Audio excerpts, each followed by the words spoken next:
Hello everyone, my name is TARDIsgirl and welcome to my channel.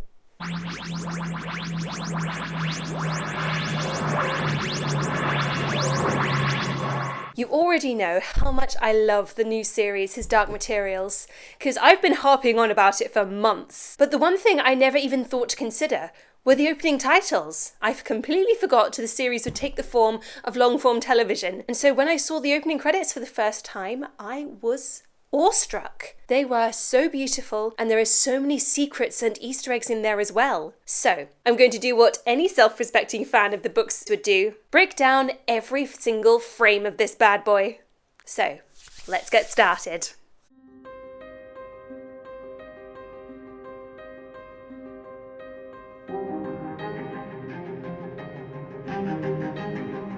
I know I've been criticised for spoiling the next few books of the TV series, but there really is no way you can talk about these opening titles without mentioning spoilers. So, sorry guys, if you haven't read the next two books, I recommend you stay away from this one. Right from the opening shot, we have an example of the show using abstract imagery to foreshadow the plot. In the Daphne Keane title card series, we have two globes of glowing light coming together and about to collide. This could be a representation of the unstoppable force of Azrael about to cause a collision between the Magisterium and the other myriad of worlds. But seeing as this is Lyra's title card, I think these two globes foreshadow Lyra and Will, because it's their coming together which eventually causes the whole universe to change and saves the whole of the Dark Materials multiverse. Next, in the Ruth Wilson title card series, you see the two globes of light actually collide, but if you look closely you can see they form the winged figure of an angel, which foreshadows her demise in the final book when she and Lord Azrael bring down the evil figure of Metatron. It's a pretty abstract figure, but I'm assuming it's an angel because of the placement of the wings. Next, in the Anne-Marie Duff title card, we have the dust creating more winged forms. These could be more angels, but I personally think they're forming a flock of birds, which could relate back to the central idea of dust and demons being intrinsically linked. Also, it makes more sense that Anne-Marie Duff would personify the image of winged demons, because both her and her son's demons eventually settle as birds. Although unfortunately we never got to find out what Billy's demon would have settled as. Next, we have the Clark Peters title card, which shows dust seeping through the cracks between the parallel worlds, foreshadowing Azrael's greatest achievement, but also foreshadowing the doorways made by the subtle knife, and the openings that only the witches and angels are aware of. This theme of dust forming certain images continues throughout the title sequence, as we see the alethiometer being formed out of dust. However, we can read several ideas into this. The first shot of the alethiometer looks like dust is creating some sort of bone, which gives the idea that dust forms the backbone of our world. However, the next shot shows dust making a framework of the alethiometer. We shouldn't consider this image literally, as the alethiometer is not made of dust. But the metal alloy of the fourth needle reacts to dust in the same way as the silver guillotine does at Bolvangar. Also, is it just me? Or is this section of the title sequence very familiar to the crown jewels being formed in the Crown's opening titles? Just me? Next, we see one of the symbols of the alethiometer being formed. However, the symbol they chose is very key. It's the Alpha and Omega symbol, which in the alethiometer's contexts represents language and understanding.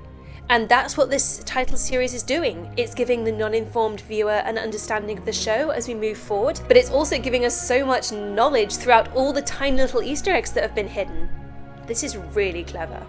Unfortunately, I can't read the actual writing on the alethiometer, but the next shot shows something very interesting. We see both the subtle knife and the Amber Spyglass, foreshadowing series 2 and 3 in the opening titles of the first episode. That's insane! Game of Thrones didn't even do that! The subtle knife was made by the Torre delle Angeli in Cittagazze and has the power to cut doorways between worlds and also destroy angels. It is known by another name, Essehetra, which means God Destroyer, but ironically, it was never directly used to kill any of the highest angels, not even Metatron.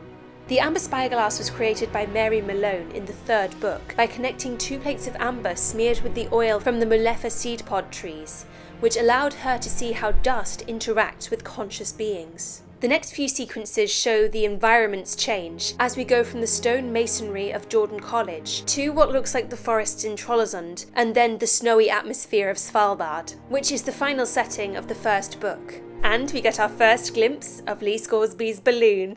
Next, we have one of the most compelling images of the series thus far, the MC Escher steps, which show Lyra and Will climbing to infinity. This could represent the fact that Lyra and Will are from two separate worlds, but considering the ending of the third book, I choose to believe that this is foreshadowing how Lyra and Will eventually be trapped in their own respective parallel worlds and have to live apart from each other for the rest of their lives.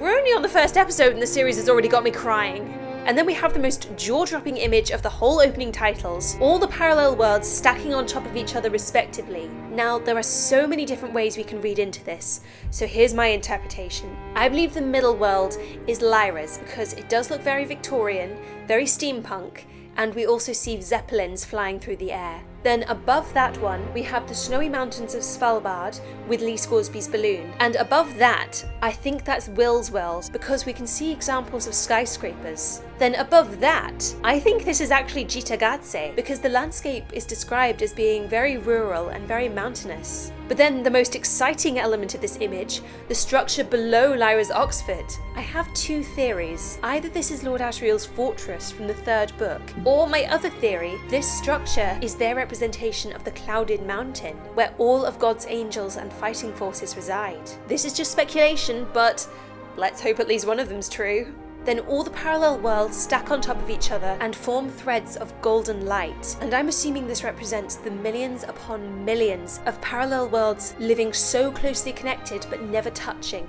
And finally, we have the title card. And notice how the title is split down the middle by another golden line. I'm assuming this represents how Asriel is finally going to break the barriers between the worlds in the final episode. And in case any of you were wondering where the name His Dark Materials comes from, it's actually a passage from John Milton's epic poem, Paradise Lost, which describes the biblical story of the fall of Satan and the fall of man.